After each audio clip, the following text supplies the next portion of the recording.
Hello everybody. Let's solve this past year ZAT set, a very interesting one. So please pause your video, try it yourself and then look for solutions to find a better approach to solve this.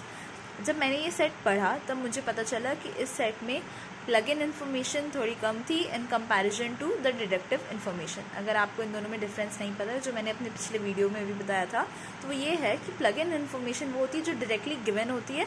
आपको बस table बनाने के बाद या एक representable format बनाने के बाद उसे पोजिशन करना पड़ता है. एंड डिडक्टिव इन्फॉर्मेशन वो होती है जिसे आपको समझना पड़ता है एंड देन आप उसे फिट कर पाते हो. डायरेक्टली कुछ गिवन नहीं होता है. सो इस सेट में एंड में गिवन है the plug in information, but उससे पहले हमें एक बार गो थ्रू कर लेना चाहिए, एक बार सेट को अच्छे से रीड कर लेना चाहिए. So it says 7 bands were scheduled to perform during the week-long music festival at XLRI. The festival began on Monday and ended on Sunday. So it's given कि band 7 है and from Monday to Sunday 7 days को वो perform करेंगे. तो मैंने पहले ही Monday to Sunday एक column में लिख लिया है कि ये फिक्स रहने वाले 7 bands performing on 7 days. And मैंने पहले भी बताया था जो चीज़ें फिक्स होती है उसे हमें पहले ही नोट कर लेना चाहिए क्योंकि इन्फॉर्मेशन इनके अराउंड होगी, ये चेंज नहीं होने वाले हैं. मंडे टू संडे फिक्स्ड है. Then each day only 1 band performed. Okay, क्योंकि ये कहना चाहता है कि कोई रिपीटेशन नहीं है या एक बैंड एक दिन में 2 बैंड नहीं परफॉर्म करेंगे. And each band performed only once. The organising committee had the task of scheduling the performances of the 7 bands, Cactus, Axis, Enigma and so on. So the festival was scheduled on the following conditions.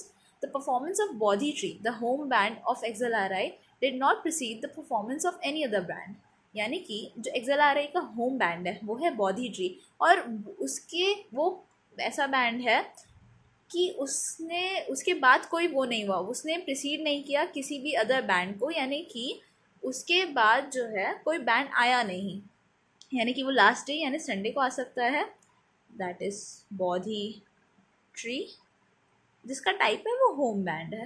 Okay, अगर आपको ये समझ नहीं आया तो मैं फिर repeat कर देती कि बॉडी ट्री के बारे में लिखा है that it did not precede the performance of any other band, यानी कि इसके आगे कोई नहीं है, इसने किसी को प्रिसीड नहीं किया है. सो नेक्स्ट है among the visiting bands there were 3 rock bands and there were 3 fusion bands, यानी कि 3 रॉक है एंड 3 फ्यूजन है. एंड टोटल 7 है, home plus 3 rock plus 3 fusion, so 7 bands है in total. Then all 3 bands of the same genre were not allowed to perform consecutively. अब यहाँ पे catch ये है, इनफैक्ट हर DILR के सेट में कहीं ना कहीं ऐसा होता है कि जब लिखा है कि all 3 bands of the same genre were not allowed to perform consecutively, but 2 consecutively perform कर सकते हैं. ऐसा नहीं है कि रॉक के बाद फ्यूजन को आना ही पड़ेगा, रॉक रॉक फ्यूजन या फ्यूजन फ्यूजन रॉक हो सकता है, बट 3 बार कॉन्जिक्यूटिवली रॉक या 3 बार कॉन्जिक्यूटिवली फ्यूजन नहीं आ सकता है. Now Boom which was a rock band. Okay, so we can write it down. Boom is a rock band and हमने उसे वैसे भी रॉक के कॉलम के नीचे लिखा है. Boom which was a rock band refuse to perform immediately before और आफ्टर फिश. सो हमें ये पता है कि इफ़ ये फिश है और ये उसके ऊपर वाला डे है एंड ये उसके बाद वाला डे है, वहाँ पे बूम नहीं परफॉर्म करना चाहता है, यानी कि वो फिश के आसपास नहीं है. Meet who was a lead vocalist with a rock band refuse to perform after Angelina. अब मैंने जैसे बताया कि पहले शुरू में बहुत ही डेटा इंटरप्रिटेशन टाइप की स्टेटमेंट्स है, तो अभी हम कुछ प्लग इन नहीं कर पा रहे हैं, बट एंड में ये सारे क्लियर हो जाएंगे पॉइंट्स. सो मीत जो है, जो कि एक रॉक बैंड से है, उसने बोला कि वो एंजेलिना के बाद परफॉर्म नहीं करेगी, तो मीत एंजेलिना के पहले ही होगी. अब जस्ट एक दिन पहले है या 2 दिन पहले है वो हमें नहीं पता, बट हमें पता है कि मीत पहले होगी, एंजेलिना बाद में होगी. So Angelina the only female lead vocalist in the music fest besides Bonnie. तो हमें ये पता चला कि इस फेस्ट में सिर्फ 2 ही फीमेल्स है, एंड वो 2 फीमेल्स कौन है? Angelina and Bonnie. Okay, was with band Enigma. Angelina was with band Enigma. Okay. Angelina refuse to perform after Thursday citing personal reasons, यानी कि फ्राइडे सैटरडे या संडे में एंजेलिना नहीं आ सकती. So will put a cross. Okay, so Ali, who was the lead vocalist of a rock band, was not with the band Dhoom and did not perform on Saturday. So we can write कि Saturday में अली ने perform नहीं किया है. अब क्योंकि आप कई लोग ऐसे कंफ्यूज हो जाते कि Ali who was with a rock band उसने सैटरडे को परफॉर्म नहीं किया, बट ये ज़रूरी नहीं है कि सैटरडे को कोई और रॉक बैंड भी परफॉर्म नहीं कर सकता. हाँ, जिस बैंड के साथ अली है वो वाला रॉक बैंड सैटरडे को परफॉर्म नहीं कर सकता, बट ऐसा नहीं है कि कोई और रॉक बैंड भी सैटरडे को परफॉर्म नहीं कर सकता. Now, Sid, the lead vocalist of the rock band Cactus, could perform only on Monday. यानी कि Sid Monday को परफॉर्म करता है. Monday, Sid. And Sid का एक rock band है and the name of the band is Cactus. Okay, plug in information. Then Rupam, the only male among the lead vocalists of the fusion bands. यानी कि fusion के जो 3 vocalists हैं उसमें से एक है male जो है रूपम, यानी कि बची 2 फीमेल्स ही हो सकती हैं. एंड हमें पता है कि इस पूरे फेस्टिवल में 2 ही फीमेल्स हैं, एंजेलिना और बोनी.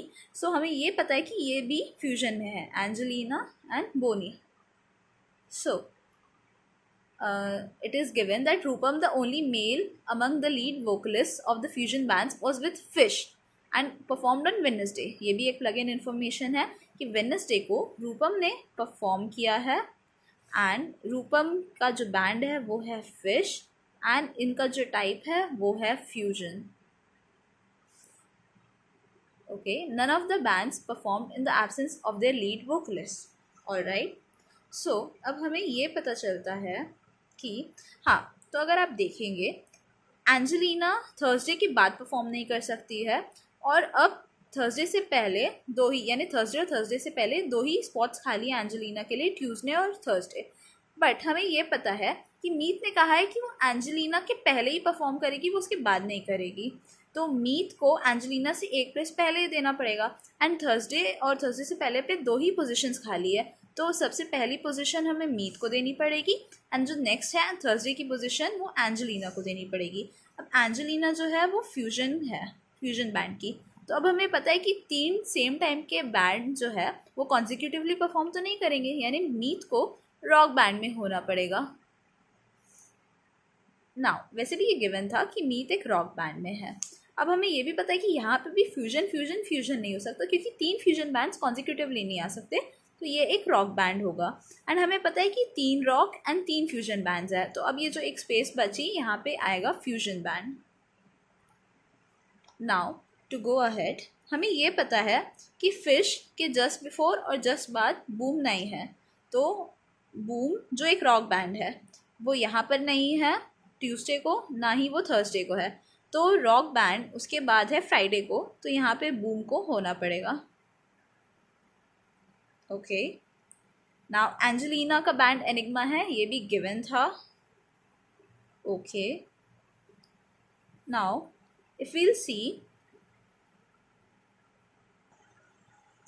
हमें पता है कि बोनी जो है वो एक जो फीमेल है वो भी फ्यूजन में है, तो ये फ्यूजन की जो एक आखिरी स्पॉट बची है क्योंकि रूपम और एंजेलिना ने अपनी पोजीशंस ले ली है, यहाँ पे आएगी बोनी. एंड अब एक ही पोजीशन बची है, वहाँ पे आएगा अली.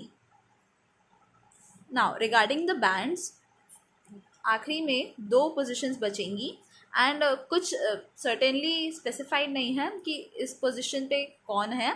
सो हम इसे ऐसे लिख देंगे, एक्सिस और धूम दोनों हो सकता है. अगर यहाँ पे एक्सिस है तो यहाँ पे धूम है, और अगर यहाँ पे धूम है तो यहाँ पे एक्सिस है. और अगर मैं आपको एक ट्रिक बताऊँ, तो आप जब क्वेश्चंस पढ़ते हैं, किसी भी सेट को स्टार्ट करने से पहले आपको एक बार क्वेश्चंस में गो थ्रू कर लेना चाहिए, क्योंकि अगर क्वेश्चंस में इफ़ या ऐसी कंडीशन वाइज क्वेश्चंस गिवन हो, या विच of the following is a plausible sequence, जो एक क्वेश्चन है इस सेट का, वैसे अगर क्वेश्चंस गिवन हो तो आपको समझ जाना चाहिए कि एकदम फिक्स्ड अरेंजमेंट नहीं मिलेगी. यानी कि अगर आपके पास 7 डेज़ के ये थे, तो ऐसा है नहीं कि 7 डेज़ के सारे पैरामीटर्स के लिए आप कुछ फिक्स कर लेंगे. जैसे कि यहाँ पे एक्सिस और धूम की पोजीशन अभी भी क्लियर नहीं है, अनस्पेसिफाइड है. नाउ अब हम अगर क्वेश्चंस को गो थ्रू करें, तो फर्स्ट क्वेश्चन कहता है all of the following statements can be true except. So मैं स्टेटमेंट्स रीड करते जाती हूँ, हम अपने डेटा जो हमने इस टेबल में पुट किया है उसे मैच करते जाएंगे। First statement is if Meet was the lead vocalist of Axis, that means Meet Axis, okay. तो फिर धूम कौन हो जाएगा? Bonnie. Then Ali was the lead vocalist of Boom, okay, that's possible because Ali already Boom के साथ है। If Meet was the lead vocalist of Dhoom, that is also possible. अगर वो धूम के साथ है तो फिर एक्सिस के साथ हो जाएगी Bonnie. Then Bonnie was the lead vocalist of Axis, that's also true. Third statement says if Bonnie was the lead vocalist of Dhoom, यानी कि Bonnie for Dhoom, so Meet is for Axis, then Meet was the lead vocalist of Axis, that is also true. If Ali was the lead vocalist of Boom, that is given, then Meet was the lead vocalist of Doom. That is possible, that because our question says which of the following statements can be true except, यानी कि 5 में से 4 statements true हो सकती है but एक statement है वो true हो ही नहीं सकती. So the fifth statement says if Boney was the lead vocalist of Axis, हाँ, then Meet was the lead vocalist of Boom, नहीं, मीत बूम की हो ही नहीं सकती, मीत जो है सिर्फ एक्सिस या धूम की हो सकती है क्योंकि अली पहले ही बूम के लिए परफॉर्म कर रहा है. सो इस क्वेश्चन का आंसर होगा fifth statement. The next question says which of the following must be true. Now इससे पहले वाला क्वेश्चन था कैन बी ट्रू, यानी कि ये हो सकता था, यानी हमारे पास सिनारियो सिचुएशन पॉसिबल थे, बट ये मस्ट बी ट्रू है. अब अगर इस स्टेटमेंट या इस क्वेश्चन में मुझे कोई बोलेगा कि मीत एक्सिस के लिए ही परफॉर्म करती है तो ये मस्ट बी ट्रू नहीं है क्योंकि वो एक्सिस और धूम दोनों के लिए परफॉर्म कर सकती है. So the statements are Ali performed on Saturday, no he didn't, so हम अभी ही रिजेक्ट कर सकते हैं इस स्टेटमेंट को. धूम परफॉर्म्ड ऑन थर्सडे, धूम परफॉर्म्ड ऑन थर्सडे, अब हम श्योरली नहीं कह सकते हैं, वैसे भी धूम का थर्सडे पे कोई स्लॉट नहीं है. Boom performed on Friday, yes that's true, and Meet performed on Tuesday, yes Meet performed on Tuesday, but वो उसने किसके लिए परफॉर्म किया ये स्पेसिफाइड नहीं है. So C can be a possible answer. Let's go through the next statements. Ali performed on Friday, yes he did, and Enigma performed on Tuesday. No, Enigma didn't perform on Tuesday but on Thursday. Boney performed on Saturday, Boney on Saturday, and Axis performed on Thursday. Now मैंने बोला कि axis जो है वो कब perform की हम बता नहीं सकते. So the only statement that must be true among the given statement is the third one, that is Boom performed on Friday and Meet performed on Tuesday. Now the next question says which of the following is a plausible performance sequence. Now as I said, आपको इस question को read करते ही समझ आ जाएगा कि एक definite sequence नहीं मिल रही है, कुछ इधर उधर हो सकता है. सो प्लॉजिबल यानी कि अगर मैं बोलूँ कि एक सीक्वेंस है cactus, axis, fish, enigma, boom, धूम, बोधी ट्री, ये एक प्लॉजिबल है, ये एक केस है. Second case can be cactus then Dhoom, fish, enigma, Boom, Axis and Bodhi tree. तो अब हमें out of the given options देखना है कौन सी स्टेटमेंट फिट बैठती है. So I will dictate the options. The first one is cactus then enigma, not possible. The second option says cactus, धूम, yes possible.